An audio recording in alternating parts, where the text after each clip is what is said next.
Quando o senhor negocia com o Irã, presidente, até que ponto a situação financeira dos americanos influencia sua decisão de fechar esse acordo?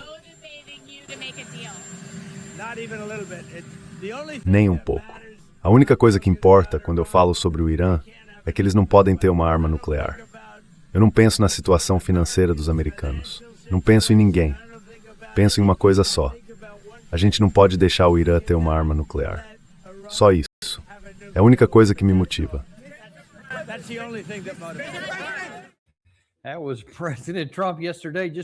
Ontem, o presidente Trump, pouco antes de embarcar num avião rumo à China, disse diante das câmeras, para todo mundo que estava ouvindo, que não se importa com o impacto da privação econômica nos Estados Unidos por causa dessa guerra que nós começamos, desde que o Irã não consiga uma arma nuclear.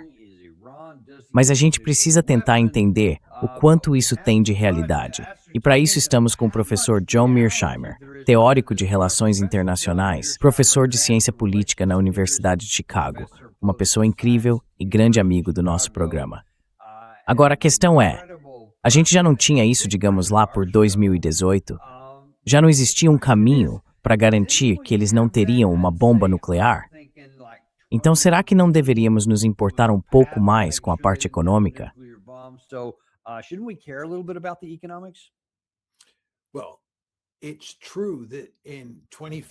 Bem, é verdade que em 2015 nós chegamos a um acordo com os iranianos, o famoso JCPOA, que literalmente tornava impossível para eles adquirirem armas nucleares.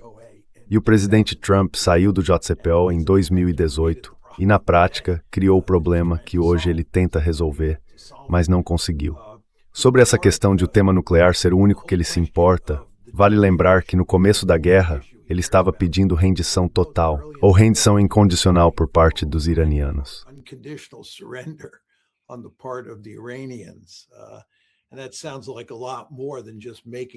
E isso parece muito mais do que apenas garantir que o Irã não consiga uma arma nuclear. E sobre a economia, não há dúvida nenhuma de que a situação econômica está pesando muito sobre o presidente Trump. Ele certamente entende que a situação é ruim e todos os indicadores mostram que só vai piorar. E isso vai ter consequências sérias para o governo dele e para o Partido Republicano nas eleições de meio de mandato.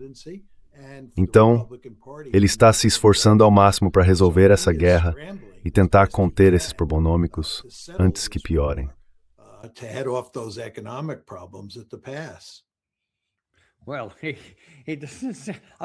Olha, eu não tenho certeza de qual caminho ele está seguindo agora, porque parece que ele está indo na direção errada. Neste momento, tem um debate acontecendo dentro do governo sobre o que vai acontecer a seguir. Então a gente está nessa situação meio frágil. Não sei se dá para chamar de cessar-fogo ou só de uma pausa. Não tenho certeza de qual é o termo certo, mas o fato é que não tem combate acontecendo. Parou já faz algumas semanas, sei lá, 3 ou 4, pois de quase escadem por indesbenbauendurkling bem intenso existingent.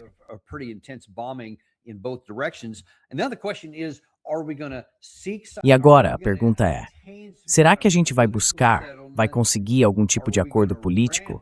Será que vamos escalar de novo e voltar para uma guerra aberta? Ou será que vamos simplesmente declarar vitória e sair de cena? Parece que essas são as 3 possibilidades aqui. Eu diria que a diplomacia provavelmente é a menos provável. Na verdade, eu vou falar da opção militar em 1 minuto, mas antes eu queria saber a sua opinião sobre cada uma delas. Vamos começar pelo acordo negociado. Você vê alguma chance real de um acordo negociado de verdade num futuro próximo?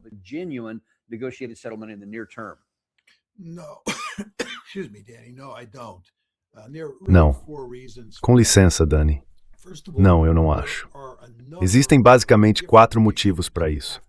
Primeiro, há várias questões diferentes que precisam ser resolvidas aqui. Não é só o tema do enriquecimento nuclear, mas toda a questão de quem controla o Estreito de Hormuz, como vão ser as relações do Irã com o Hezbollah, o Hamas e os Houthis daqui para frente, e por aí vai. São muitos assuntos complexos, que por si só já vão levar tempo para serem resolvidos. E juntar todas as peças depois vai levar ainda mais tempo. Então esse é o primeiro problema. Muitas questões complicadas. O segundo é que os israelenses vão fazer de tudo para garantir que a gente não chegue a um acordo negociado.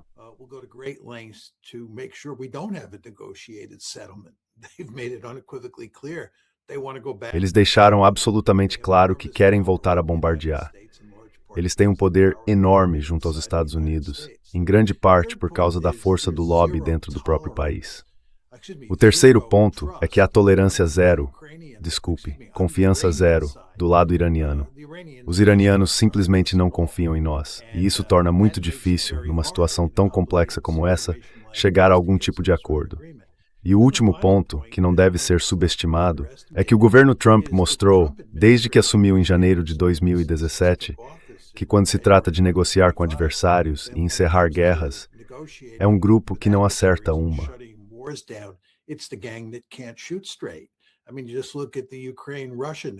Quer dizer, é só olhar para as negociações entre a Ucrânia e a Rússia. Eles fizeram uma bagunça completa daquilo. Olha também as tentativas de acabar com o genocídio e criar algum tipo de acordo significativo em Gaza. Eles estragaram isso também. E em relação ao Irã, não há praticamente nenhum motivo para achar que vão ter sucesso lá. Eles estavam negociando com os iranianos em junho do ano passado, e antes mesmo de chegarmos perto de um acordo, os Estados Unidos e Israel atacaram o Irã. Então, se a gente olhar para o nosso histórico, não há motivo para otimismo aqui. Eu diria que por esses 4 motivos diferentes, é muito improvável que a gente consiga um acordo negociado.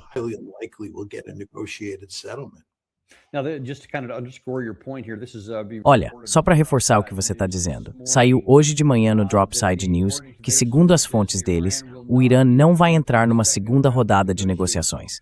Ponto importante aí, não vai entrar. Eles nem vão começar a negociar até que 5 medidas de confiança sejam atendidas. Primeiro, acabar com a guerra em todas as frentes, o que inclui o Líbano e o Hamas. Segundo, suspender as sanções impostas ao Irã.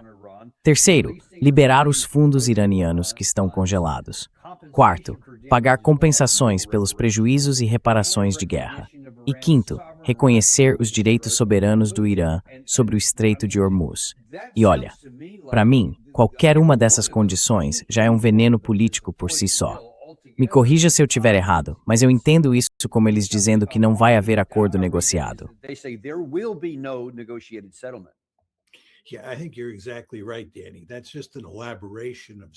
Acho que você está totalmente certo, Dani. Isso é basicamente um desdobramento de alguns dos temas que estão em discussão, e tem outros também. Mas deixa eu abordar por outro lado. Se a gente olhar o que os ucranianos e os iranianos estão tentando fazer e comparar com o que nós estamos tentando fazer, dá para ver que, num nível mais alto, as abordagens são bem diferentes. O que os americanos querem é abrir o estreito e negociar um acordo nuclear logo de cara. Todas as outras questões, quem controla o estreito, o fim das sanções, reparações e por aí vai, a gente quer deixar para depois. A ideia é resolver o acordo nuclear ao mesmo tempo em que o estreito é aberto.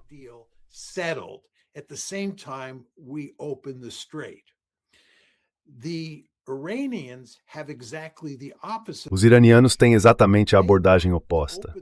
Eles querem abrir o estreito, mas querem resolver todas essas questões primeiro e só depois tratar do tema nuclear. Do ponto de vista americano, isso não faz sentido, porque se a gente seguir por esse caminho e resolver todas as outras questões antes da questão nuclear, a gente perde a nossa alavancagem. É por isso que queremos começar pelo tema nuclear. Acreditamos que podemos resolver essa questão, porque a nossa força de negociação vem justamente dessas outras pendências que ainda estariam em aberto.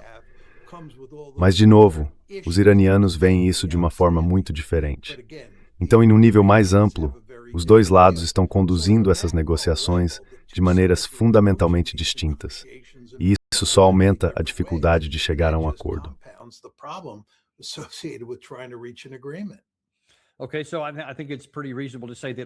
Olha, eu acho bem razoável dizer que, pelo menos no futuro próximo, não vai haver um acordo negociado em que os dois lados aceitem termos unificados para encerrar a guerra.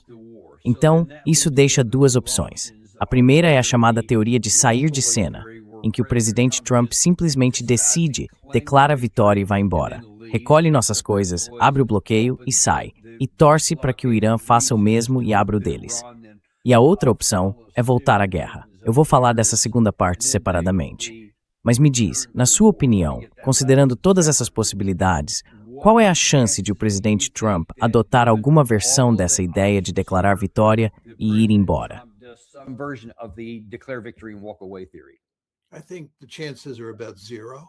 Eu acho que as chances são praticamente zero. Primeiro, o aparato de segurança nacional dos Estados Unidos é viciado em guerra. Ele está profundamente comprometido em patrulhar cada pedaço do planeta. E a ideia de que a gente simplesmente se afastaria do Oriente Médio do ponto de vista desse aparato de segurança nacional americano é impensável. Além disso, tem Israel e o lobby israelense. Eles não vão deixar a gente sair. E um dos principais motivos pelos quais estamos atolados até o pescoço no Oriente Médio é justamente por causa de Israel e do poder desse lobby dentro dos Estados Unidos. Nada está acontecendo que possa mudar isso. Então não vamos embora. Vamos continuar presos lá para sempre.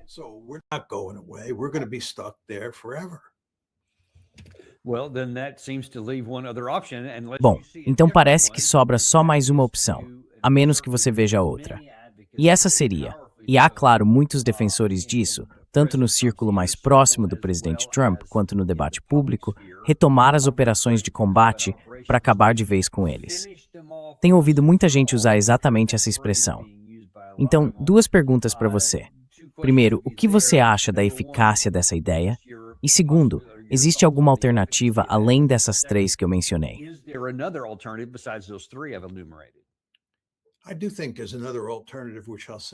Eu acho que existe uma outra alternativa sobre a qual vou falar em um minuto.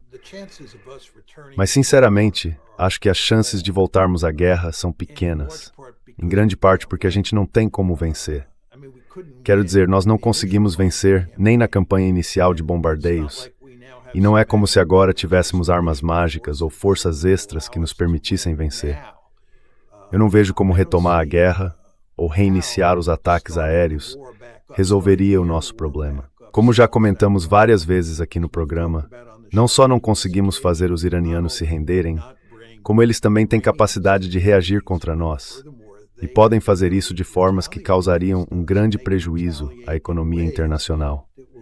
Então, recomeçar a guerra simplesmente não faz sentido.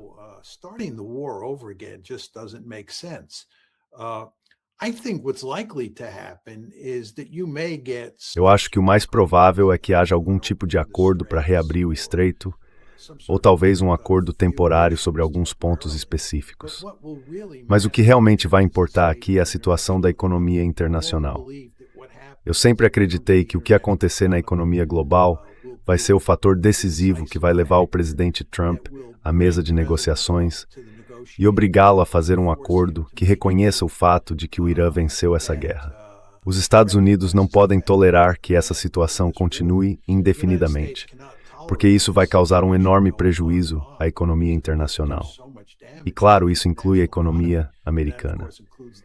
Então, em algum momento, eu acho que o presidente Trump vai ser forçado a fechar um acordo, e esse acordo vai refletir o fato de que nós perdemos essa guerra. E nós realmente perdemos.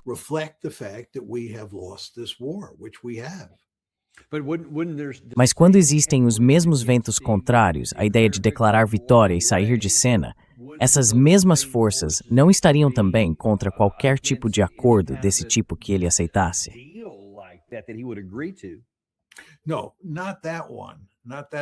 Não, não é esse. Não é esse conjunto de preocupações. As dificuldades viriam do fato de que estamos lidando com muitas questões complexas que precisam ser resolvidas. E isso significa que levaria um tempo para chegar a um acordo. Mas eu acredito que a negociação seria relativamente rápida, em grande parte porque teríamos um forte incentivo para encerrar essa situação. Quer dizer, a pergunta que você precisa se fazer, Daniel, dá para permitir que essa guerra continue indefinidamente, do ponto de vista econômico, considerando o que ela está fazendo com a economia internacional? E olha, a cada semana a situação piora. Em algum momento, acho que vai ser preciso encerrar isso. E acredito que vamos fazer um grande esforço para acabar com essa guerra em algum momento mais à frente.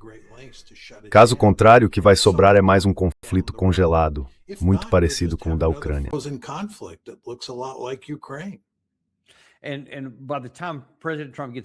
E quando o presidente Trump voltar da China, a gente vai falar sobre essa visita dele em um minuto, vai haver muita pressão para que ele tome alguma atitude, por causa do que você mencionou. A economia, o preço do petróleo, o preço da gasolina, os fertilizantes, o hélio, o alumínio, todos esses produtos que ainda estão em falta vindo do Golfo. Até quando ele pode deixar essa situação continuar? Ou talvez a pergunta mais certa seja, até quando o presidente Trump consegue resistir à pressão antes que ela fique tão grande a ponto de forçá-lo a tomar uma decisão desse tipo? Em outras palavras, por quanto tempo isso pode continuar nesse impasse atual?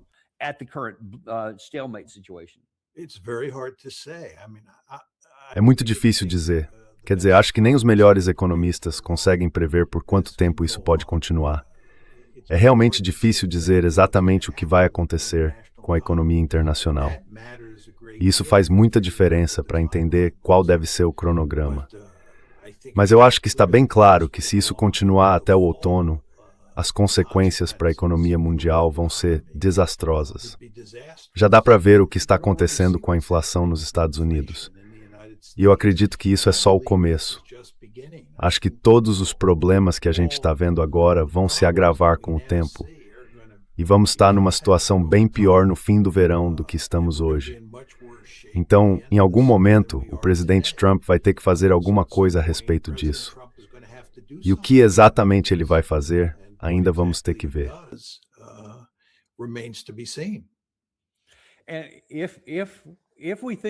E se a gente pensar que o presidente Trump não é imune à pressão econômica e algum tipo de lógica, não seria razoável imaginar que o melhor cenário possível para os Estados Unidos seria dizer, vamos sair disso agora. Porque essas coisas que você mencionou, essas pressões econômicas e tudo mais, já estão praticamente embutidas na situação. Elas só aumentam quanto mais tempo isso ficar parado. Então faz sentido que o nosso interesse seja fazer o que for preciso, o mais rápido possível, para reduzir os problemas que já estão se acumulando. Mas pelo que parece, a gente não está disposto a fazer isso. Então, para mim, e é isso que eu quero te perguntar, se a gente não está disposto a tomar essa decisão agora, por que tomaria essa mesma decisão mais para frente?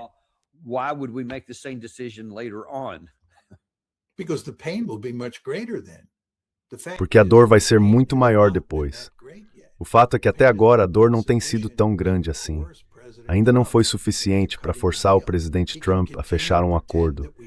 Ele ainda pode fingir que a gente não perdeu a guerra e pode continuar falando sobre, sabe, toda a vantagem que temos e como vamos sair dessa situação difícil. Ele pode fazer isso por enquanto, mas com o tempo isso vai ficando cada vez mais difícil. Você viu isso? Acho que no ensaio do Robert Kagan na revista The Atlantic Monthly, que serve como um termômetro dessa situação.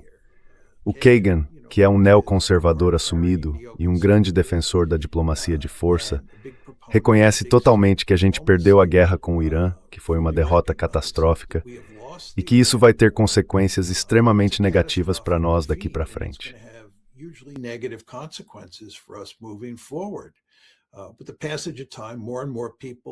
Mas, com o passar do tempo, cada vez mais pessoas vão perceber isso. E a dor que nós vamos sofrer, e que outras pessoas ao redor do mundo também vão sofrer, inclusive nossos aliados na Europa, vai ser muito grande. Isso vai colocar uma pressão enorme sobre o presidente Trump para fechar algum tipo de acordo. Exatamente como esse acordo vai ser, é difícil dizer. E como a gente comentou antes, considerando que há muitos fatores em jogo em qualquer negociação, pode levar um tempo para juntar todas as peças. Mas o fato é que os incentivos para montar esse quebra-cabeça rapidamente vão ser muito fortes, por causa de toda a vantagem que os iranianos têm.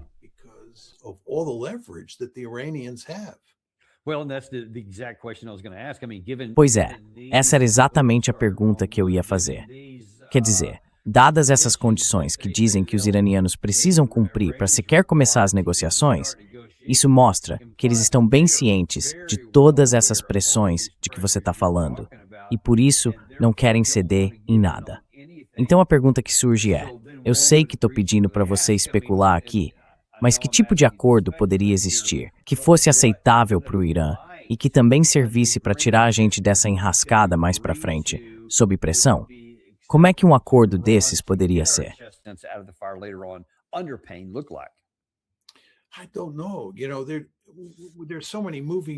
Eu não sei. Sabe, tem muita coisa acontecendo ao mesmo tempo aqui.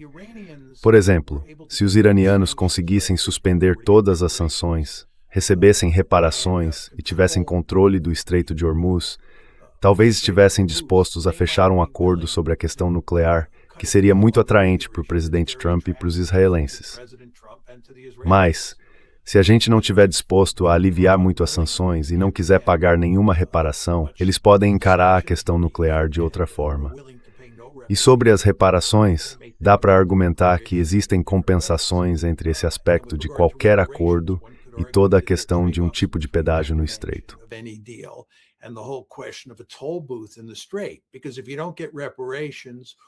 Porque se você não conseguir reparações, e digamos que também não tenha muito alívio nas sanções, então o pedágio passa a ter uma importância maior.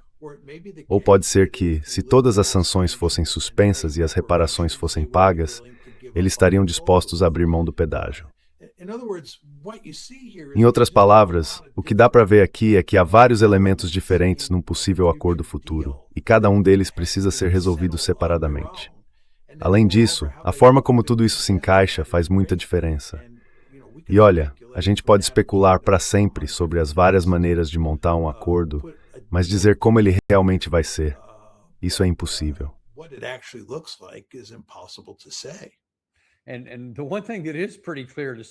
Uma coisa que dá para dizer com bastante clareza é que, do nosso ponto de vista, a situação vai ser feia. Não vai ter um bom desfecho. Só vai ter o que a gente conseguir negociar na mesa. Acho que isso é bem seguro de afirmar. E olha, o presidente Trump tem sido, digamos, quase lendário neste ano, por dizer uma coisa e no dia seguinte dizer outra completamente diferente, totalmente desconectada da realidade. Se fosse só ele, a gente poderia dizer, tudo bem, temos um problema sério aqui. Mas não é só ele. Ontem, no Capitólio, estavam o secretário de Defesa, Pete Hegseth, e o chefe do Estado-Maior Conjunto, Daniel Davis, prestando depoimento sobre a situação da guerra. Senadores dos dois partidos fizeram várias perguntas. E eu quero mostrar a primeira delas, feita pelo senador Lindsey Graham, que não estava falando apenas com as pessoas ali no púlpito, mas também com os colegas do Partido Democrata. Basicamente dizendo, sabe de uma coisa? A culpa tudo é de vocês.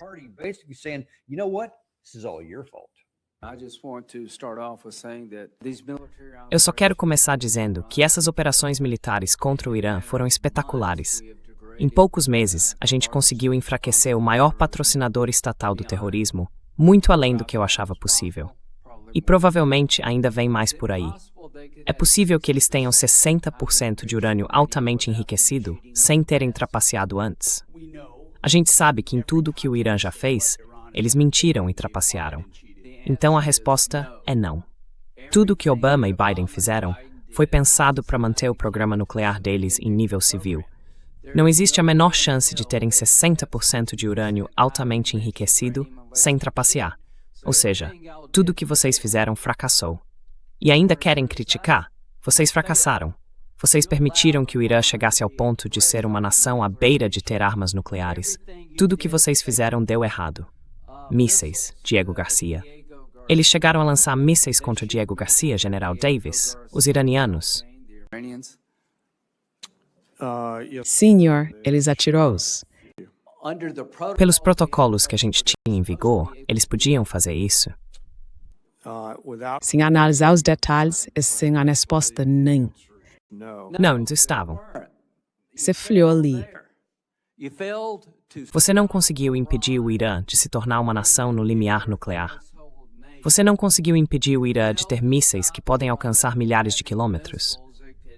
Por que a gente deveria ouvir você?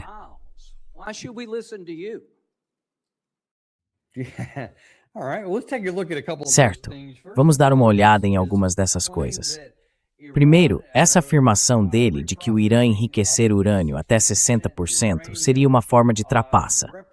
Mas não é meio estranho dizer isso, já que fomos nós que saímos do acordo, lá em 2018, quando eles estavam em 3,67% e dentro dos limites autorizados. Como você vê essa questão? within the authorized limits. How do you see it? You're exactly right. I mean, his comments are just Você está outrageous. absolutamente We certo. had the JCPOA. Quer dizer, os comentários dele são simplesmente absurdos.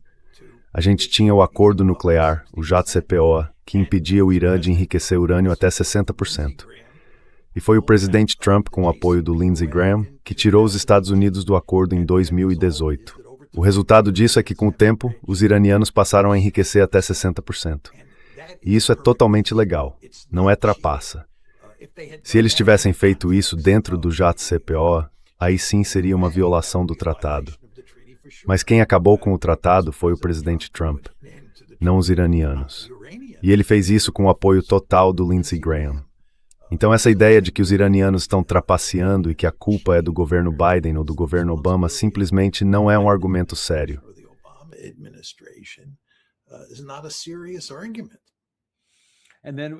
E aí, a segunda parte do que ele disse, sobre os mísseis de longo alcance. Aparentemente, a culpa seria dos democratas por o Irã ter mísseis de longo alcance. Isso tem algum fundo de verdade? Any truth to that?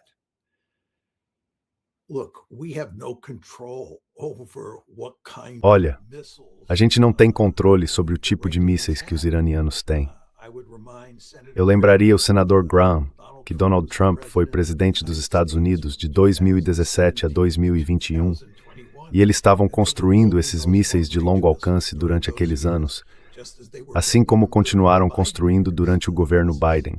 Isso não é responsabilidade nem dos democratas, nem dos republicanos, para falar a verdade.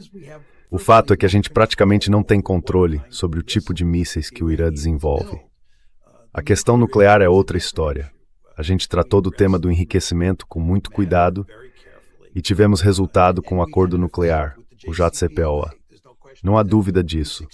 Conseguimos interromper a capacidade deles de enriquecer urânio, como você mencionou. Mas a nossa capacidade de impedir que desenvolvam mísseis é praticamente nula. Certo?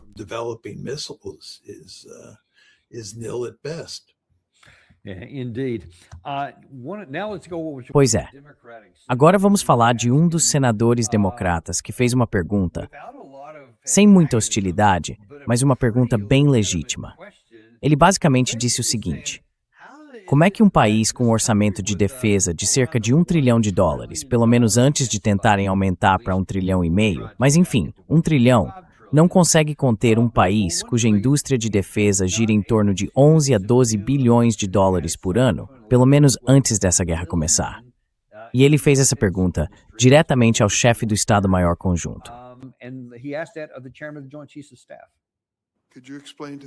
Você poderia explicar ao povo americano por que, mesmo com todo o enorme investimento que fizemos em defesa nacional e nas Forças Armadas, o Irã, depois de ter sido atacado por nós, ainda é capaz de interromper o tráfego no Estreito de Hormuz?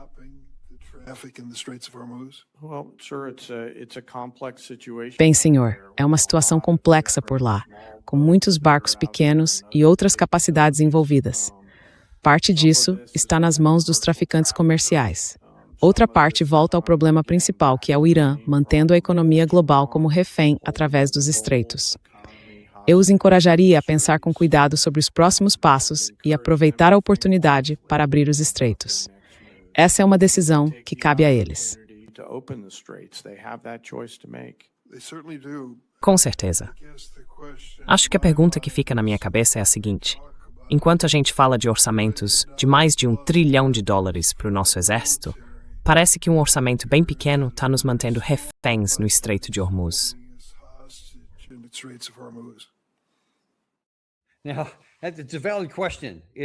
Agora, é uma pergunta válida.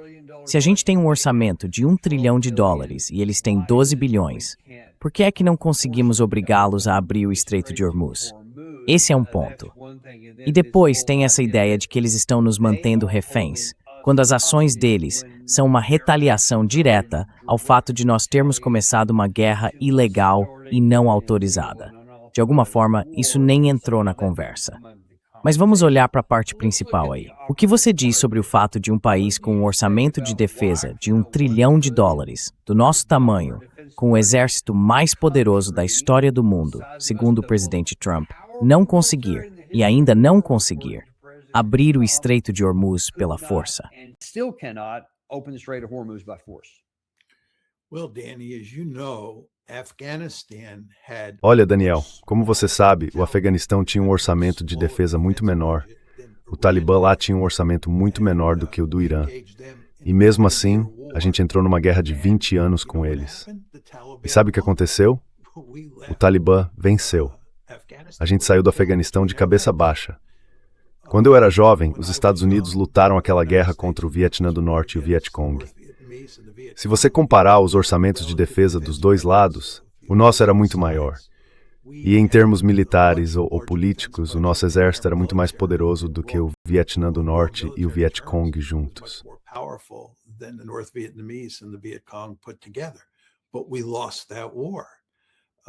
Mas a gente perdeu aquela guerra. E o que isso mostra é que não dá para olhar só para o poder militar bruto que dois lados têm quando entram num conflito e achar que isso vai determinar o resultado. Existem muitos outros fatores que entram em jogo. Como o pessoal costuma dizer hoje em dia, quando fala da guerra com o Irã, a geografia faz diferença. E aqui estamos falando do Estreito de Hormuz. Quando se fala de uma guerra contra o Talibã, o que importa é o tipo de guerra que está sendo travada. Não é, sabe, como o exército alemão enfrentando o exército dos Estados Unidos na Europa Ocidental em 1944-45. É um tipo de guerra completamente diferente.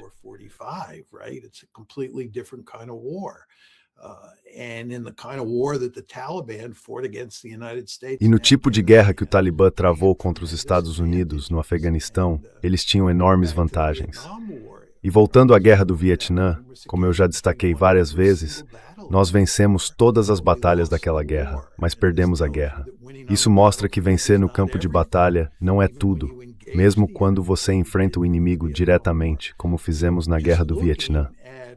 Então, olhar apenas para o equilíbrio bruto de poder militar entre os dois lados não diz quase nada. O que realmente importa é entender como a guerra em que você decidiu entrar vai se desenrolar, porque isso é tão importante quanto, ou até mais importante, do que o equilíbrio geral de poder militar.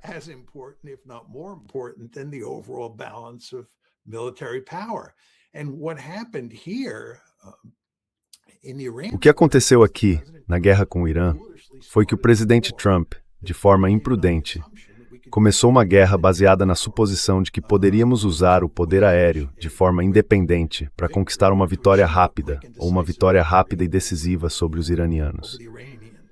A ideia era fazer uma estratégia de choque e pavor, decapitar o regime, que eles simplesmente levantariam as mãos e se renderiam para nós. Mas isso não aconteceu.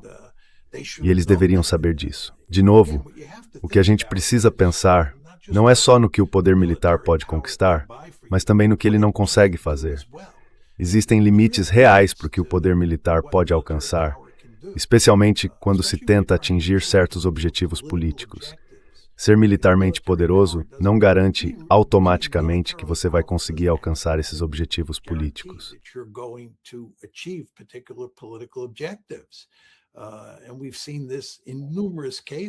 A gente já viu isso acontecer várias vezes ao longo dos anos. E o Irã é só mais um exemplo de como um país muito poderoso, e os Estados Unidos são sim um país muito poderoso, não tem como gastar tanto dinheiro, mesmo que de forma relativamente eficiente, e não acabar com um exército superpoderoso. Nós temos de fato um exército muito mais forte que o do Irã. Mas isso é só o começo para tentar entender como uma guerra entre os dois lados poderia se desenrolar. É preciso pensar muito mais a fundo. Nós não pensamos com a devida profundidade em como essa guerra se desenvolveria, e agora estamos pagando o preço por isso.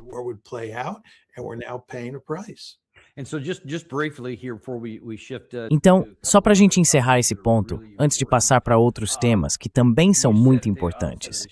Você disse no começo do programa que não acha que voltaríamos a operações de combate, porque as chances de vencer a segunda fase seriam as mesmas da primeira. Eu queria que você explicasse por que é assim.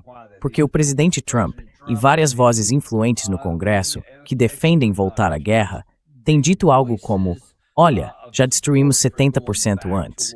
É só entrar de novo, acabar com os últimos 25% ou 30%, e aí eles desmoronam. Mas você diz que isso não aconteceria, por quê? And then they'll just fall apart there. But you say they wouldn't do that. Why?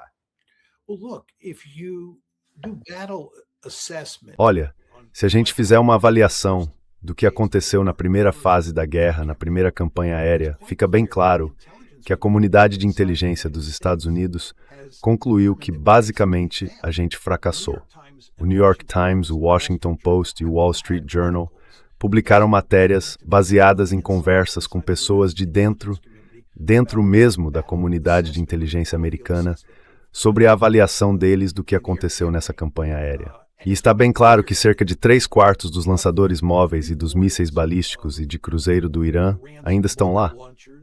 Pensa nisso. Mais ou menos 3/4 dos lançadores móveis e dos mísseis balísticos e de cruzeiro deles continuam lá. Além disso, cerca de 90% dos lançadores subterrâneos e dos mísseis ainda estão disponíveis. 90%. Launchers and missiles are still available.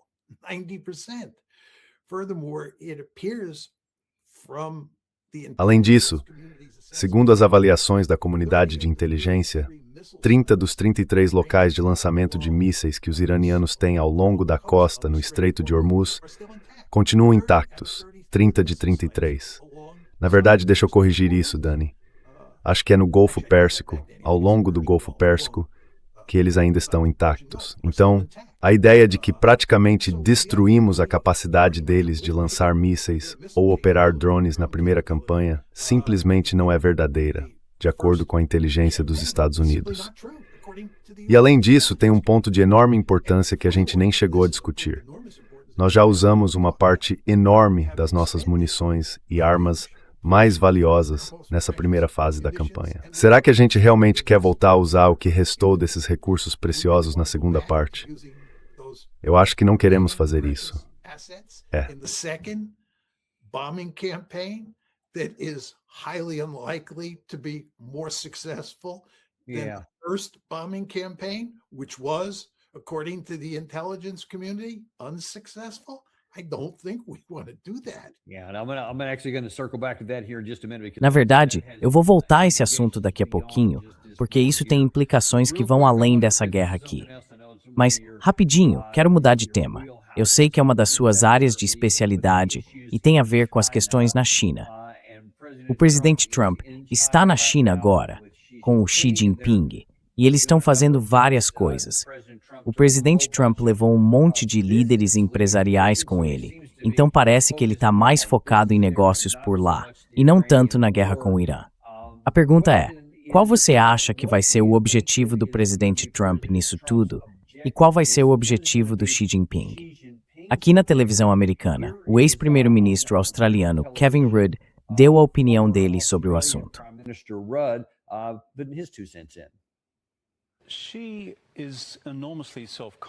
Xi é extremamente confiante. Ele não tem uma oposição política séria. Acredita que está numa posição bastante forte, especialmente pelo que fez recentemente na área de tecnologia e pelos avanços dentro da China. Mas, ao mesmo tempo, ele também reconhece que a economia está com desempenho abaixo do esperado e que o desemprego entre os jovens está aumentando. Então, quando ele olha para essa cúpula, o raciocínio é: eu, Xi Jinping, quero ter uma relação mais estável com os Estados Unidos, porque preciso disso para estabilizar e melhorar o desempenho da minha própria economia. Então, se é disso que o Xi Jinping precisa, do que o presidente Trump precisa? E será que algum dos dois vai conseguir o que quer? Olha, o presidente Trump também precisa de uma relação estável, porque, como você sabe, Dani, ele já está até o pescoço de problemas na guerra contra o Irã. E a gente ainda está bastante envolvido na guerra entre a Rússia e a Ucrânia. A última coisa que o presidente Trump precisa agora é de uma crise no leste asiático. Então ele tem um interesse muito forte nessa região e está fazendo tudo o que pode para, digamos, encontrar algum tipo de entendimento com Xi Jinping no leste asiático. O problema é que existe uma competição de segurança inevitável entre os Estados Unidos e a China. E há um grande risco de que essa competição acabe levando a uma crise e talvez até uma guerra. E eu acho que o presidente Trump com certeza, não quer que isso aconteça agora. Definitely does not want that to happen now. That's not to say he ever wants it to happen, but he definitely does not want. Isso não quer dizer que ele queira que isso aconteça, mas com certeza ele não quer confusão no leste asiático agora. E eu acho que o Xi Jinping, embora alguém possa pensar que ele estaria interessado em tirar proveito de uma fraqueza americana na região neste momento, não parece estar interessado em seguir por esse caminho. O Xi Jinping, assim como o Donald Trump, parece mais interessado em basicamente manter o status quo e evitar qualquer tipo de problema. Então eu acho que a gente vai ver uma boa relação sendo mostrada entre os dois lados. Pode haver algumas divergências em certos temas, mas eu não acho que esse encontro vá gerar nada muito positivo nem muito negativo.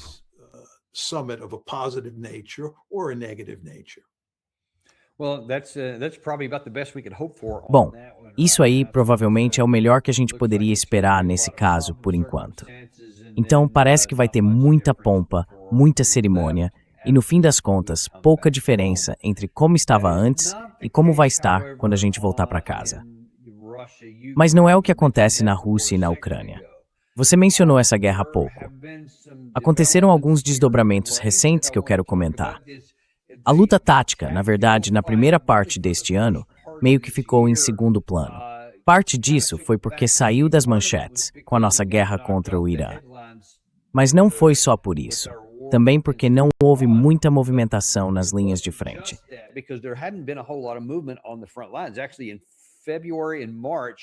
Na verdade, em fevereiro e março, a gente praticamente não viu mudança nenhuma em nenhum território. Teve muito combate, muita gente morreu dos dois lados, mas quase não houve avanço. Foi a primeira vez desde acho que novembro de 2023 que isso aconteceu. Agora, mais recentemente, algumas coisas começaram a acontecer. Primeiro, a Rússia está exigindo que a Ucrânia saia do Donbass para abrir um corredor livre, e só então eles fariam negociações de paz. Esse é o tempo, porque os russos Venedig e nuis manichi de se forfront de se grumite scrathnal person de princessinha.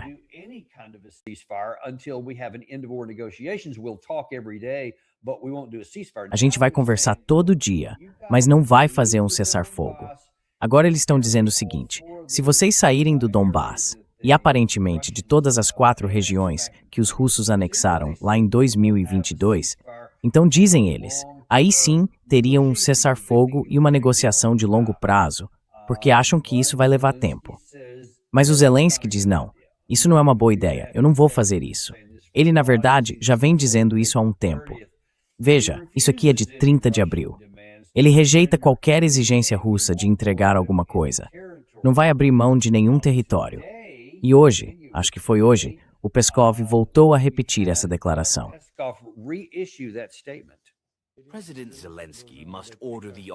O presidente Zelensky precisa ordenar que as forças armadas da Ucrânia cessem fogo e se retirem do território de Donbass, do território das regiões da Rússia. Nesse momento, o cessar-fogo começa e as partes poderão iniciar as negociações com calma. Aliás, essas negociações vão ser inevitavelmente muito difíceis e vão envolver muitos detalhes importantes.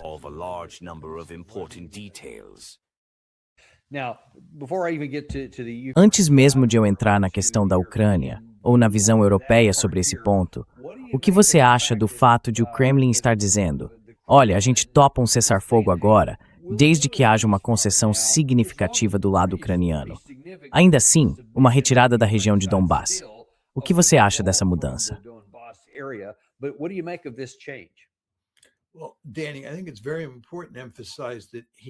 Olha, Dani, eu acho muito importante destacar que ele não está simplesmente pedindo uma retirada do Donbass. Ele está pedindo uma retirada de todas as áreas russas. E como você sabe, os russos anexaram 4 oblasts diferentes. 2 ficam no Donbass e 2 não. Então o Peskov está pedindo que os ucranianos abandonem o território que controlam agora em todos os 4 oblasts. Isso inclui Zaporíжia e Kherson. E eu não acho que isso vai acontecer. Mas vamos supor que aconteça. Não me surpreenderia se os russos então estivessem dispostos a aceitar um cessar-fogo. E eu vejo 2 motivos para isso. Primeiro, porque eles teriam alcançado o principal objetivo deles: controlar todos os 4 oblasts, ou todo o território dentro desses 4 oblasts que eles anexaram. E é isso que eles vêm dizendo há muito tempo, que é o principal objetivo deles nesse conflito, pelo menos em termos de território, certo?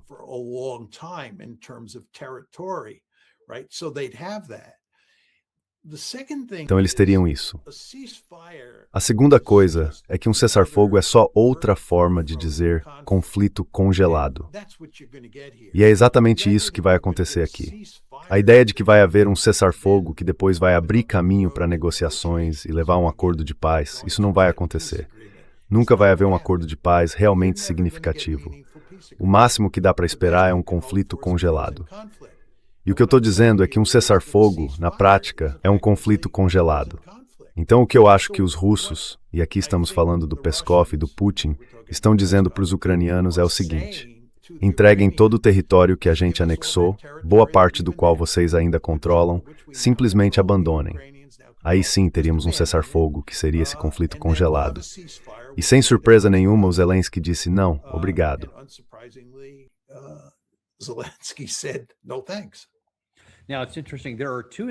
Agora é interessante.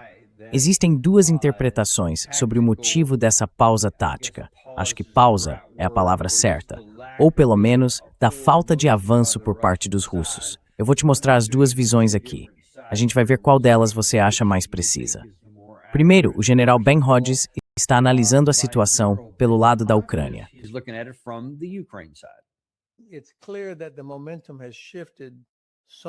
Está claro que o impulso mudou, de alguma forma, a favor da Ucrânia.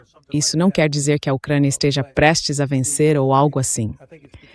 Mas acho que está cada vez mais evidente que não há como a Rússia realmente derrotar a Ucrânia. Essa mudança aconteceu em parte por causa das enormes baixas que a Ucrânia impôs à Rússia. Agora, pela primeira vez, o número de baixas supera o que a Rússia consegue recrutar para o exército. E por isso, já faz meses que não há nenhum avanço significativo das forças russas em terra.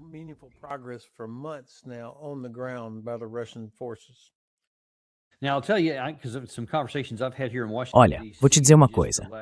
Pelas conversas que eu tive aqui em Washington nos últimos dias, existe um consenso geral de que a maioria das pessoas, até mesmo aquelas do grupo mais cauteloso, acredita que a Rússia perdeu o embalo e não conseguiu conquistar a Ucrânia. E como o general Hodges disse aqui, eles não conseguem. Não conseguiram porque simplesmente não tem como fazer isso. Então, antes de eu te mostrar o outro lado dessa visão, o que você acha do general Hodges e dessa opinião predominante aqui em Washington?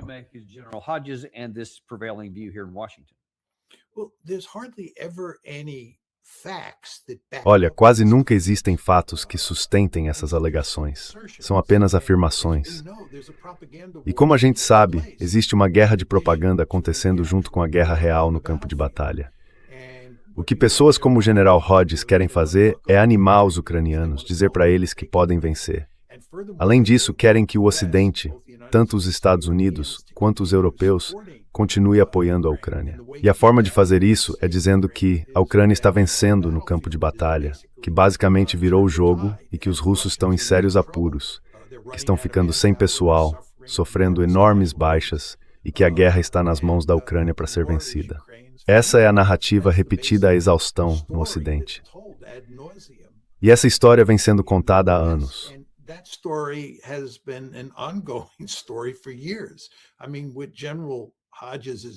O que o general Hodges está dizendo agora é uma história que a gente já poderia ter ouvido há 1 ano, 2 anos, 3 anos. O Ocidente conta essa história o tempo todo. Eu acompanho a guerra de perto e não acredito nisso. Acho que não há dúvida de que os russos fizeram uma pausa e também não há dúvida de que os ucranianos reconquistaram um pedacinho de território. Mas isso não tem significado nenhum no quadro geral. E agora os russos voltaram a avançar, tá bem claro. E embora eles não estejam tomando território do jeito que eu e você achávamos que fariam há 2 ou 3 anos, em grande parte por causa da presença de um número enorme de drones, não há dúvida de que estão avançando. E eu acredito que eles vão acabar conquistando o Donbass em um futuro próximo.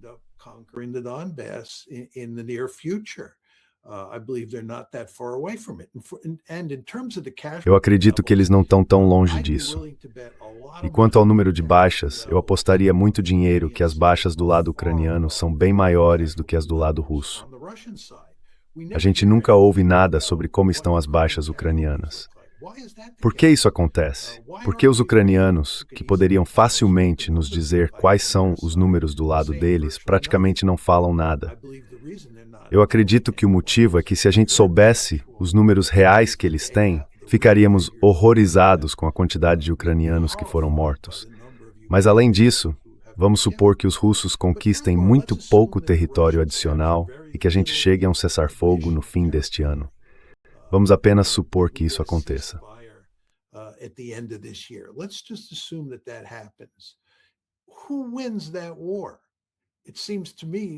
Quem vence essa guerra? Para mim, parece que são os russos. Eles acabam ficando com 20% da Ucrânia e com um conflito congelado. Então eu acho que não há esperança de a Ucrânia recuperar todo aquele território que perdeu no quinto oriental do país. Isso simplesmente não vai acontecer. Os russos vão manter o território que já conquistaram, nesse cenário hipotético que eu estou descrevendo. A única pergunta interessante neste momento é: qual vai ser o tamanho da vitória da Rússia?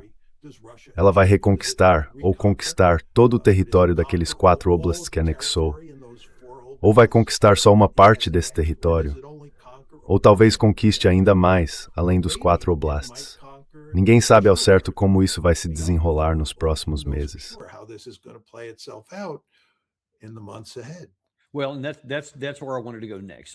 Bom, era exatamente aí que eu queria chegar. Essa é mais ou menos a visão de Washington, de Kiev, do mundo ocidental, de que estamos desgastando a Rússia. E a ideia implícita é que de alguma forma podemos reverter isso, que as coisas no futuro vão se resolver. Mas existe outra interpretação sobre por que temos visto essa desaceleração no avanço russo. E essa interpretação é que a Rússia está se preparando para algo muito, muito maior e que vem acumulando armas e munições há bastante tempo.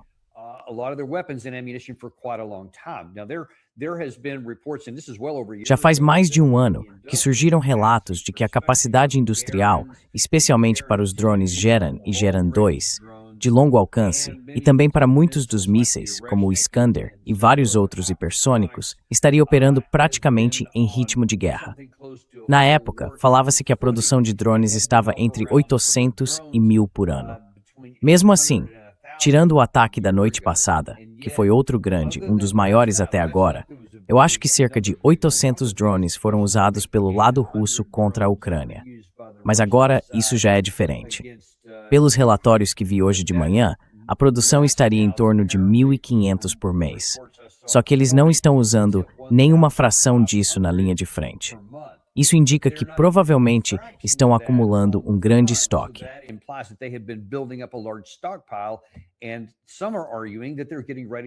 Alguns estão dizendo que a Rússia está se preparando para uma ofensiva de verão num nível que ainda não aconteceu nessa guerra, desde a invasão inicial em fevereiro de 2022.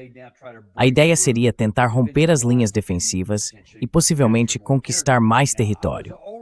E isso já me deixava preocupado. Mais cedo hoje você me mandou algo de um dos nossos amigos, o Glenn Giesen. Ele já participou do nosso programa várias vezes, é um ótimo podcaster e professor na Europa. Mas nesse caso ele recebeu um convidado, o Sr. Karaganov, que antes era visto como uma voz fora da linha principal na Rússia, alguém bem progressista. Só que agora, pelo que parece, ele está mais alinhado com o pensamento dominante, e as opiniões dele hoje são bem preocupantes.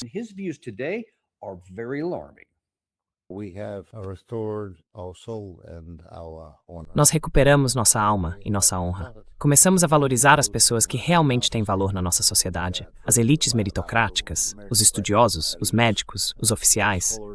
E o país está ficando mais saudável. Mas para isso, estamos pagando com corpos demais. Então o meu conselho ao meu governo é que a gente deve parar essa guerra, pelo menos na Europa, subindo na escala de escalada. Primeiro, atacando com armas convencionais, em pontos simbólicos ou logísticos, em solo europeu.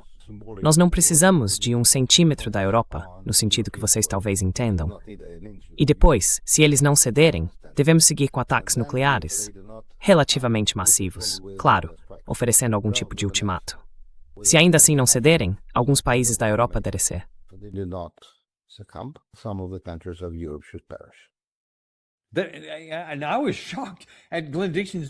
Eu fiquei chocado. E o Glenn Dixon ouviu aquilo como se estivesse escutando o resultado de um jogo de beisebol da noite anterior. Mas o Karaganov estava dizendo basicamente que a Rússia deveria agora lançar mísseis contra alvos simbólicos ou militares em países da OTAN. E que se isso não funcionasse, deveria escalar para, segundo ele, ataques nucleares em larga escala. E pelo que ele afirma, essa visão estaria se tornando algo mais comum, mais próximo do pensamento dominante na Rússia, e não mais uma posição marginal. Você acha que tem alguma verdade nisso? E será que existe mesmo a possibilidade de a Rússia usar armas nucleares, não como resposta, mas de forma preventiva?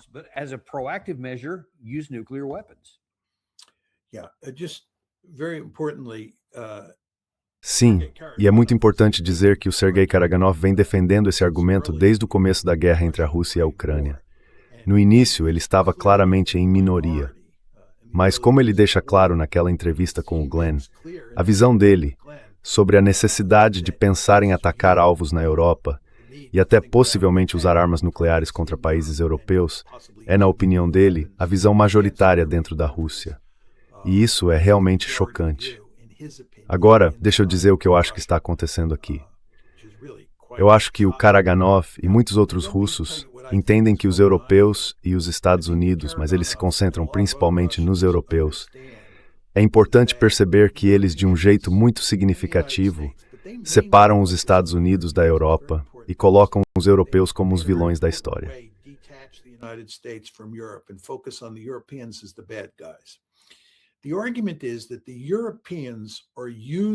O argumento é que os europeus estão usando a Ucrânia como um ariete contra a Rússia. Eles estão fornecendo à Ucrânia todo tipo de armamento, especialmente drones. E também estão passando informações de inteligência que permitem aos ucranianos, primeiro, conter os russos no campo de batalha, ou tornar muito mais caro para eles vencerem as batalhas. E segundo, os europeus estão ajudando os ucranianos a atacar alvos dentro da própria Rússia. Na verdade, se a gente olhar o que está acontecendo de acordo com a visão de Karaganov, os russos estão sofrendo perdas cada vez maiores porque os europeus estão dando cada vez mais apoio aos ucranianos. Estão oferecendo informações de inteligência mais precisas, drones mais avançados e assim por diante.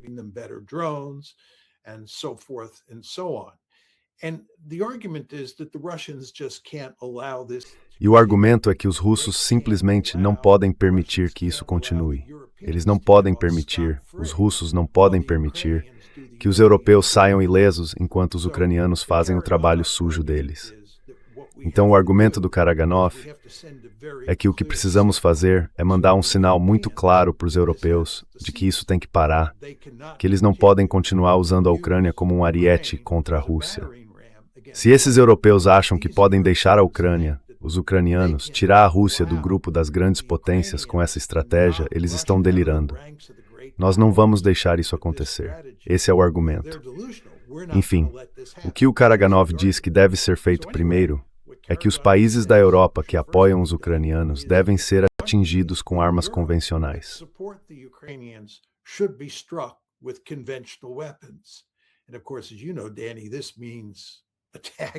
E claro, como você sabe, Daniel, isso significa atacar países que fazem parte da OTAN.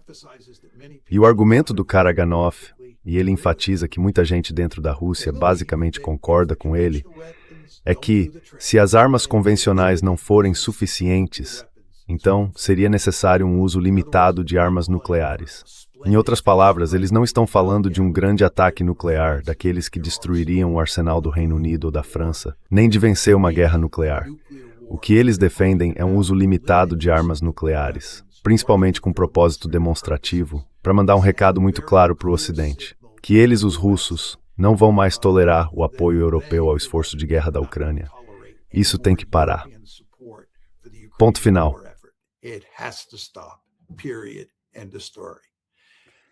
Dr. Teportorthy. Não, eu ia passar a palavra para você. Certo, vamos dar uma olhada em parte da mídia. Aquele é o Karaganov, né? Ele era visto como alguém com uma visão extremista, mas agora está se aproximando do discurso dominante. Aqui estão só algumas coisas das notícias de hoje na Rússia. Primeiro, as grandes potências estão entrando em jogo. Foi apontada uma direção inesperada de confronto entre a Federação Russa e a OTAN. Você mencionou a Europa, e isso aparece lá.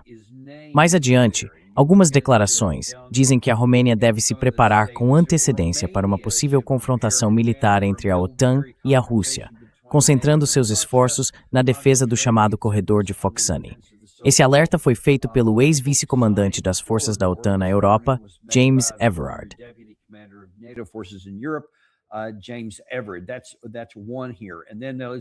Essa é uma aqui. Agora vamos olhar algumas outras do lado russo, da RIA Novosti, que também saiu hoje. Eles dizem que Moscou permitiu que o Ocidente preparasse uma encenação sangrenta na Ucrânia. Exatamente o que você mencionou. E quando a gente vai para os detalhes, o texto diz que Moscou não descarta a possibilidade de o Ocidente estar preparando uma encenação sangrenta na Ucrânia. Depois, continua falando sobre como eles podem estar se preparando para fazer mais coisas por lá. Então, basicamente, há cada vez mais discussão pública de que a guerra pode avançar. E eu posso te dizer, com base em várias fontes dentro da Rússia, que tem havido muitas reclamações.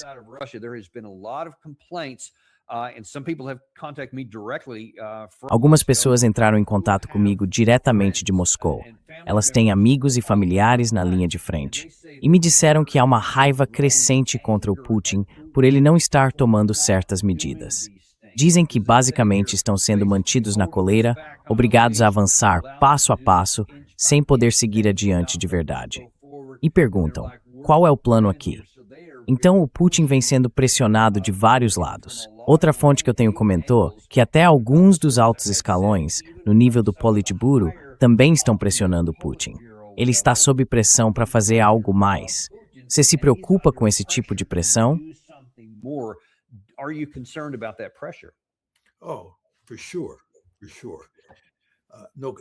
Com certeza.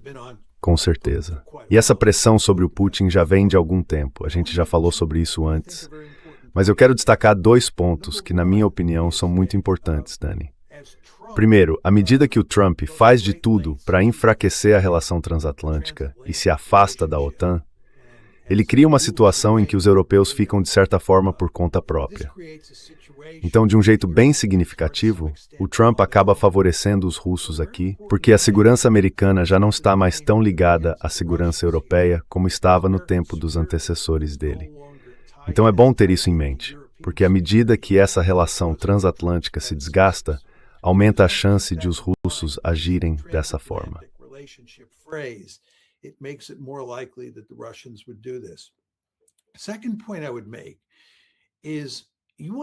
O segundo ponto que eu quero destacar é o seguinte. É importante lembrar que durante a guerra na Ucrânia, o Ocidente apoiou uma invasão ucraniana ao território da mãe Rússia, a ofensiva de Kursk, no fim do verão de 2024. Em outras palavras, os ucranianos, com apoio dos Estados Unidos e do Reino Unido, invadiram a mãe Rússia. Isso seria impensável durante a Guerra Fria.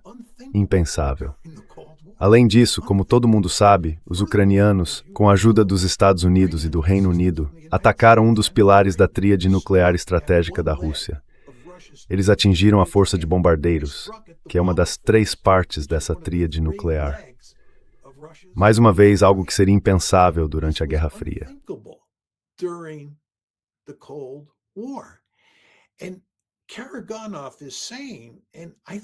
E o Karaganov está dizendo, e eu acho que ele tem razão nesse ponto, que as pessoas no Ocidente perderam a noção de que vivemos num mundo nuclear e que a Rússia é uma potência com armas nucleares.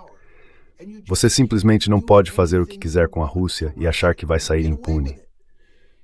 O ponto do Karaganov é que o Putin e outros não conseguiram tirar essa mensagem ao Ocidente de forma clara e firme. E como resultado, o Ocidente... E aqui ele está falando principalmente dos europeus, como eu já disse antes. O Ocidente acha que pode bater nos russos e sair ileso. E nesse sentido, eu realmente acho que o Karaganov está certo. Eu fico, na verdade, bastante surpreso com o quanto as elites ocidentais não percebem o quão perigoso é o jogo que estão jogando em relação aos russos.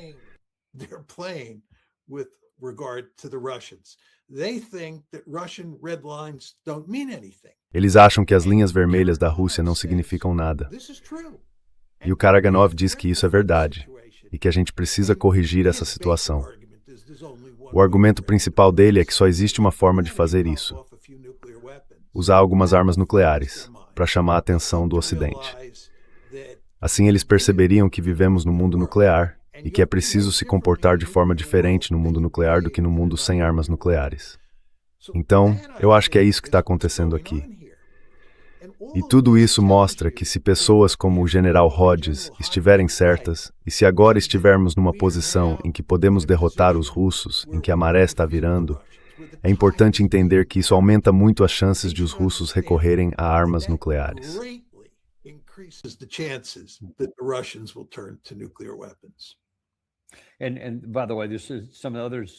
Aliás, isso é algo que outras pessoas com quem eu conversei também comentaram.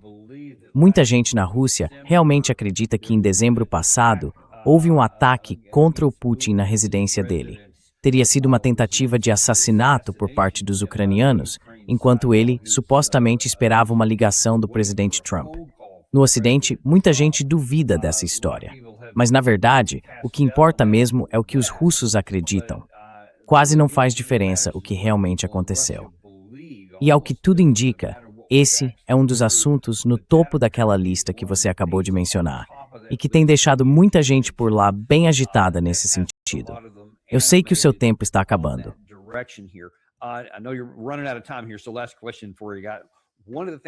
Então, última pergunta para você.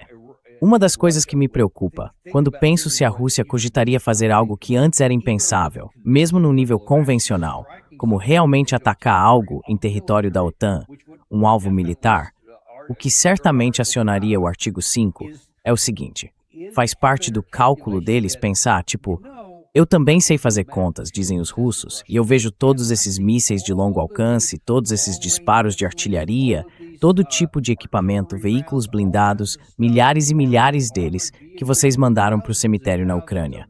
E acabaram esgotando seus próprios estoques, especialmente de mísseis antiaéreos PAC-3 e outros tipos de mísseis de defesa aérea.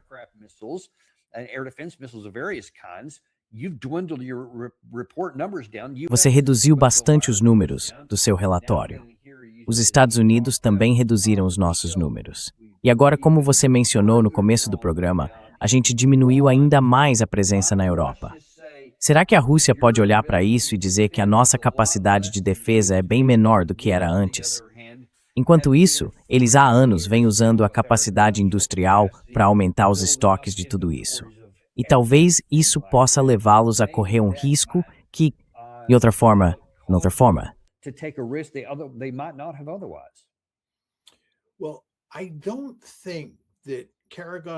Olha, eu não acho que o Karaganov, nem os russos de modo geral, estejam pensando em vencer a guerra usando forças convencionais para atacar a Europa Ocidental ou usando armas nucleares. Não é isso que está acontecendo aqui. O que o Karaganov está dizendo é que eles querem mostrar para o Ocidente que estão dispostos a subir na escada da escalada. E o que isso faz é colocar os dois lados numa situação, especialmente se houver o uso de armas nucleares, em que tudo pode sair do controle, e todos nós poderíamos ser incinerados. Mas no fundo a mensagem que eles estão mandando é para vocês, o Ocidente. A última chance clara de evitar um desastre está nas suas mãos.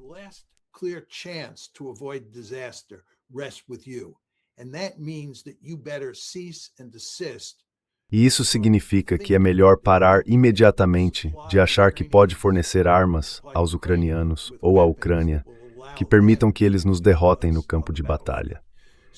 Então, o objetivo disso é mais demonstrativo do que realmente vencer a guerra. Não é nisso que eles estão pensando aqui. É parecido, aliás, com a forma como nós pensávamos sobre o uso de armas nucleares durante a Guerra Fria. Se o Pacto de Varsóvia tivesse atacado a Alemanha Ocidental e estivesse dominando o território, a gente não pensava em usar armas nucleares para vencer a guerra. O que pensávamos era em usar essas armas para demonstrar ao Pacto de Varsóvia ou nesse caso a União Soviética, que estávamos absolutamente sérios e que era melhor eles pararem a guerra imediatamente antes que a escalada aumentasse. Então, é esse efeito demonstrativo que estamos falando aqui. So it was that demonstrative effect that we're talking about. And I think that's what Karaganov is talking about. E eu acho que é disso que o Karaganov está falando. Embora ele diga que se o uso demonstrativo de armas nucleares não funcionar, então a gente sobe mais um degrau na escalada. E eu acho que ele acredita que em algum momento o Ocidente vai recuar, porque ninguém quer ser incinerado. Essa é a lógica básica aqui. Quando alguém usa armas nucleares, o Karaganov diria que a partir do momento em que essas armas são usadas, todo mundo vai entender o quão perigosa é a situação e todo mundo vai recuar, certo? Chega, já é demais. Ninguém quer ser incinerado. Então, na visão dele, os russos só precisariam usar algumas armas nucleares para nos colocar nessa posição. Essa é a lógica. Eu, sinceramente, espero a Deus que isso nunca aconteça. Quero deixar isso muito claro, mas o que eu estou tentando fazer aqui é explicar da forma mais clara possível o que está acontecendo.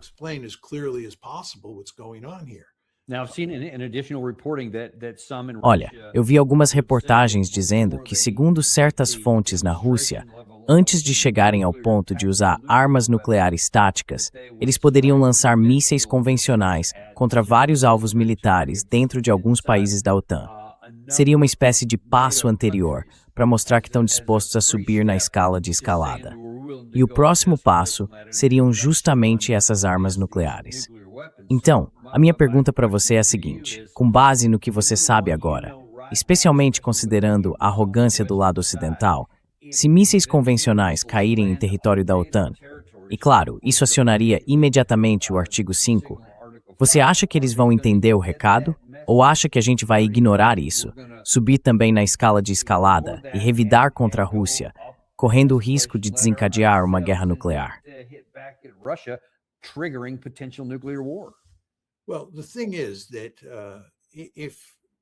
Olha, a questão é a seguinte.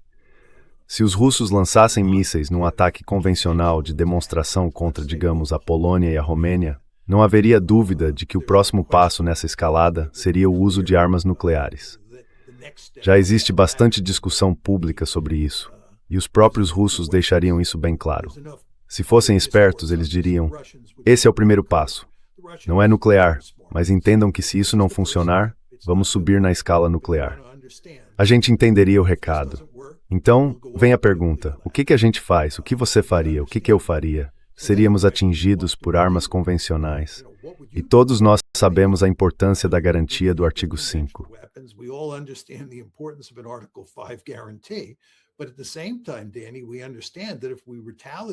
Mas, ao mesmo tempo, Dani, a gente entende que se a gente revidar contra a Rússia com armas convencionais, se decidir entrar nesse jogo de olho por olho com eles, certo? Isso significa que muito provavelmente eles vão recorrer ao uso de armas nucleares. E aí, quando eles usarem armas nucleares, o que a gente faz? Vamos supor que eles usem 6 armas nucleares. A gente então pegaria 6 armas nucleares e lançaria de volta contra a Rússia. Sabe? É um caminho que ninguém quer seguir. E eu acho que sempre que armas nucleares são usadas, a pressão para todo mundo dar um passo atrás, esfriar a situação e encerrar isso antes que saia completamente do controle. Essa pressão é enorme.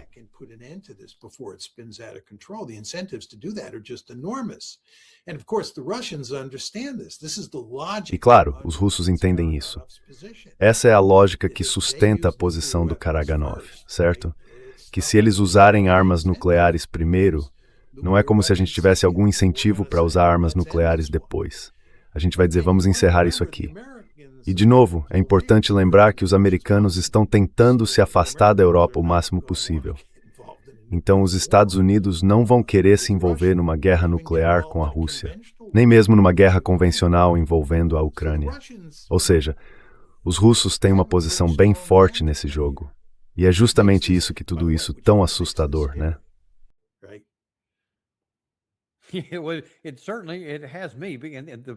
Com certeza. Isso me preocupa. A parte assustadora é a lógica por trás disso. Tira a moral da equação. Esquece o que deveria ou não acontecer. O fato é que eles têm essas cartas na mão. E se tiverem vontade de usá-las e de, perdoa o trocadilho, jogar roleta russa e dizer, eu topo ir até o fim, e você vai encarar a próxima rodada. Eu fico preocupado. E me diz se você acha que isso é exagero ou não. Eu temo que haja gente demais, de cabeça quente no Ocidente, que reagiria dizendo, como ousam? De jeito nenhum vamos recuar agora. Não vamos deixar esses russos escaparem dessa. Vamos retaliar. Ou pelo menos, quereriam retaliar. E quando dizem nós, na verdade estão falando da França, do Reino Unido ou dos Estados Unidos. Porque são os únicos que têm esse tipo de carta para jogar. Mas você acha que mais alguém lançaria mísseis convencionais, seja lá contra quais alvos, correndo o risco de virar o próximo alvo do contra-ataque?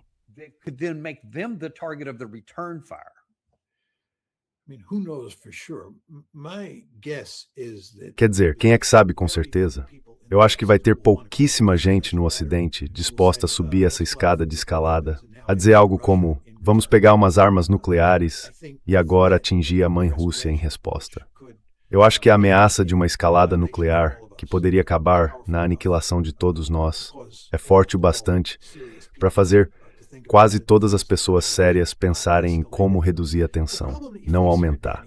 O problema, Daniel, se você estiver jogando do lado do Ocidente, é que não tem como vencer escalando. Não dá para usar armas nucleares ocidentais para subir essa escada e achar que vai sair vitorioso numa guerra nuclear, certo? So stankt and Netanyahu. E só para destrinchar um pouco mais isso, os russos, como eu te disse, e a gente não pode perder isso de vista, os russos não estão usando essas armas nucleares para vencer a guerra. Foi o que eu disse antes.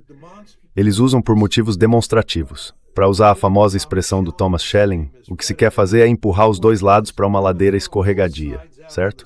É isso que está acontecendo aqui. Quando há um uso limitado de armas nucleares, na prática, você está empurrando os dois lados para essa ladeira escorregadia. E no fundo, está dizendo que a gente não entende muito bem como funcionam as dinâmicas de escalada. E é importante destacar que, felizmente, nunca tivemos uma guerra envolvendo armas nucleares entre dois países que também possuem armas nucleares.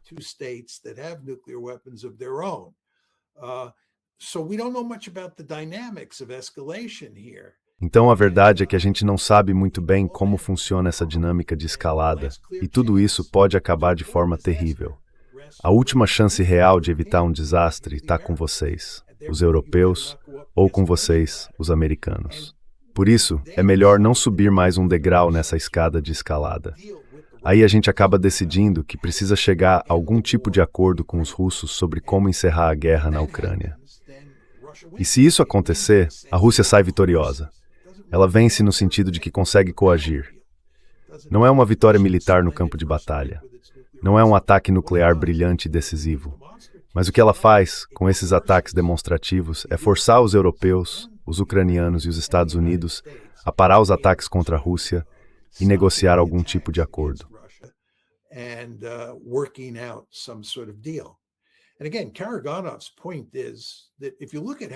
E de novo, o ponto do Karaganov é que se você olhar para a forma como o Ocidente tem lidado com a escalada contra a Rússia desde que essa guerra começou, em fevereiro de 2022, é impressionante o quanto eles pouco se importam com as nossas linhas vermelhas. Eles acham que podem fazer coisas contra nós que nenhum dos dois lados sequer sonharia em fazer um contra o outro durante a Guerra Fria. E como eu já disse, sem querer insistir demais, como alguém que cresceu na Guerra Fria e prestava muita atenção a esses assuntos naquela época, eu, assim como o Karaganov, fico realmente chocado com a leveza com que tanta gente no Ocidente fala em atacar alvos dentro da mãe Rússia primeiro. E segundo, com a naturalidade com que falam em tirar a Rússia do grupo das grandes potências.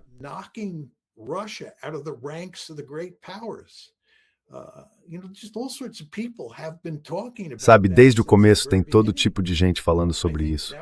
Eu acho que esse era o principal objetivo do governo Biden quando a guerra começou. O general Austin, que na época era o secretário de Defesa, deixou isso bem claro. A gente queria tirar a Rússia do grupo das grandes potências e queria fazer isso com sanções, mas também com os ucranianos no campo de batalha. E eu pensei comigo mesmo, é melhor refletir sobre isso. Estamos falando de um país com armas nucleares que se importa com a própria sobrevivência. E a ideia é tirá-lo do grupo das grandes potências? Você não acha que isso pode acabar levando a uma guerra nuclear? Eu não sei, mas as pessoas foram muito despreocupadas. E, de novo, é exatamente esse o ponto do Karaganov. E parece que eles ainda estão lá. Você tem tempo para mais uma pergunta? Ou precisa ir?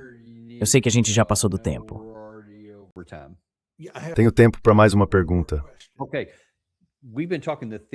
Certo, a gente tem falado aqui em teoria, mas vamos imaginar que isso realmente aconteça, que eles lancem um número limitado dessas armas. Vamos supor, e torcer que fossem só 3, ou talvez até uma só, em algum lugar. O que aconteceria de fato no território físico, onde quer que fosse o lançamento? A gente presumiria que seria uma arma nuclear tática, com poder explosivo limitado. Mas o que aconteceria no solo, se isso de fato ocorresse? E a mentalidade do país envolvido? Como eles se recuperariam de algo assim?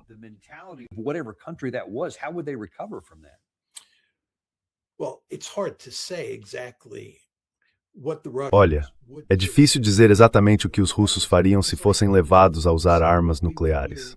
Assim como era difícil dizer o que nós faríamos durante a Guerra Fria, se o Pacto de Varsóvia estivesse invadindo a Alemanha Ocidental e a gente decidisse empregar armas nucleares. Quantas usar e em que alvos mirar? Eu imagino que a ideia seria tentar reduzir ao máximo o número de vítimas.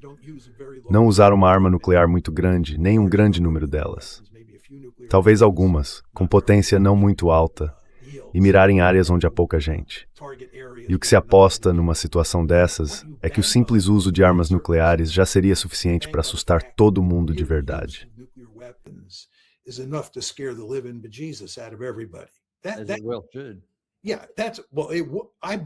Como de fato deveria ser.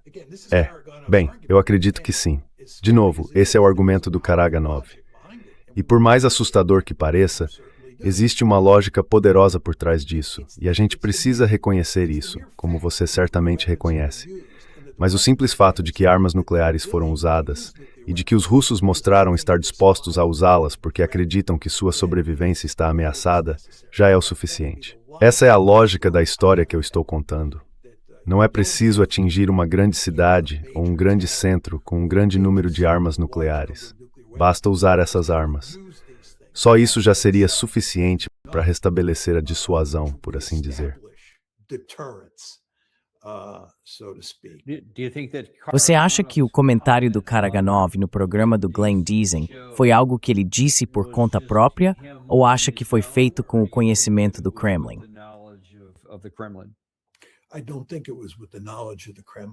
Eu não acho que isso tenha acontecido com o conhecimento do Kremlin. Acho que o Karaganov é um estrategista de alto nível. Ele está nessa há muito tempo, é da minha geração. Eu o conheci durante a Guerra Fria. E ele é muito influente, fala o que pensa, sem rodeios. É o tipo de pessoa que, tenho certeza, diz pro Putin quando discorda dele.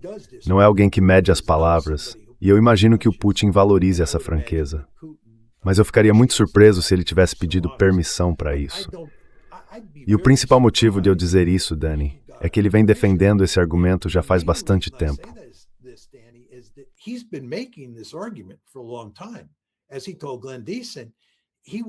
Como ele disse ao Glenn Diesing, ele estava em minoria desde o começo. A maioria das pessoas achava que ele estava errado. Era simplesmente uma má ideia. Eu imagino que a maior parte dos russos tenha ficado chocada com essa ideia no início. Mas com o passar do tempo, o que aconteceu foi que cada vez mais gente passou a concordar com o argumento dele. E dá para dizer que do ponto de vista do Putin, ou do ponto de vista da elite russa, é algo positivo o Karaganov ir a programas como o do Glenn e dizer o que disse, de forma clara e em voz alta, porque isso manda um sinal para o Ocidente de que os russos estão pensando em seguir por esse caminho.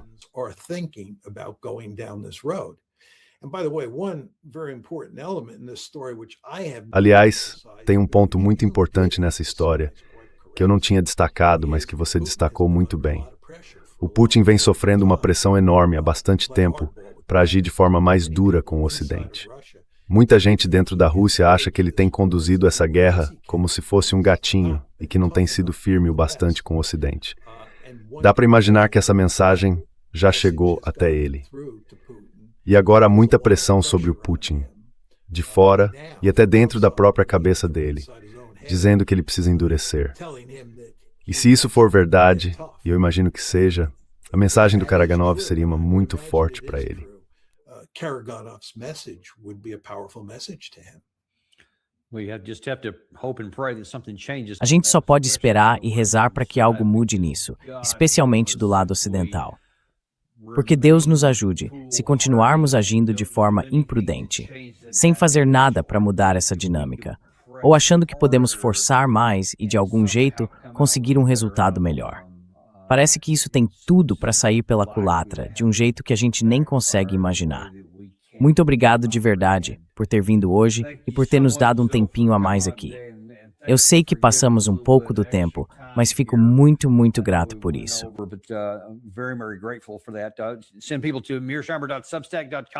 Acessem mearsheimer.substack.com para acompanhar o John entre as vezes que ele vem aqui, porque ele sempre tem coisas ótimas para dizer, como hoje. Meio chocante, mas é a verdade. E são assuntos que a gente precisa entender antes que virem uma crise. Então, obrigado por ter vindo. E obrigado a vocês também. A gente se vê no próximo episódio do Daniel Davis Deep Dive. Vocês sabem que a gente não tem patrocinadores, porque eu detesto encher vocês de propaganda. Eu realmente não gosto disso. Então, mostra um pouco de apoio. Se inscreve, curte e manda esse episódio para alguém de quem você gosta. And send this to somebody you care about.